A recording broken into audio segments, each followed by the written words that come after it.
আজি মই বিলাহীৰে মাছৰ আঞ্জাৰ জোল বনাম। তাৰ বাবে মই বিলাহী 3টা, ধনিয়া পাত কেইডালমান, কেঁচা জলকীয়া 2টা, শুকান জলকীয়া 2টা আৰু মোৱা মাছ 250 গ্ৰাম লৈছোঁ। এইখিনিয়ে মোৰ আঞ্জাৰ বাবে ৰান্ধিবলগীয়া সামগ্ৰী। এতিয়া মই বিলাহী, জলকীয়া আৰু ধনিয়াখিনি কাটি ল'লোঁ। মাছখিনি মই নিমখ হালধি দি সানি ল'ম। মাছখিনি মই হালধি 1 চামুচ দিছোঁ আৰু নিমখ 1 চামুচ দিছোঁ। এতিয়া মই মাছখিনি ভালদৰে সানি ল'ম।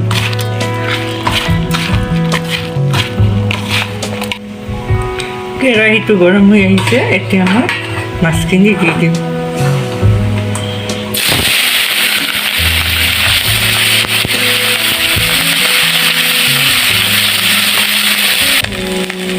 এতিয়া মোৰ মাছখিনি ভজা হৈ গ'ল। মাছখিনি মই এভাগ এভাগ কৰি 3 ভাগকৈ ভাজি দিলোঁ। এতিয়া মাছখিনি মই নমাইছোঁ। এতিয়া মই ভজা মাছখিনিতে সৰিয়হ আৰু জলকীয়া দি দিলোঁ।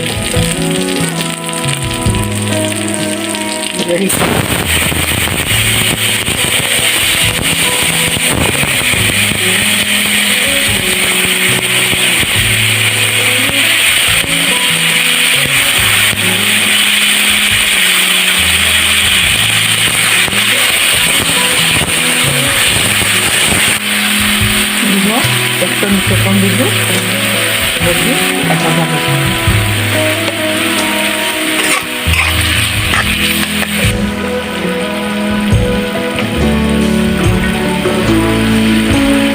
এতিয়া মই পানী দি দিলোঁ। মটৰ আঞ্জাখনৰ ৰস লাগি আছে। এতিয়া মই মাছখিনি আঞ্জাত দিলোঁ। এতিয়া মোৰ মাছৰ আঞ্জা হৈ গ'ল। এতিয়া ধনিয়া পাত আৰু কেঁচা জলকীয়া দি আঞ্জাখন নমাই থওঁ।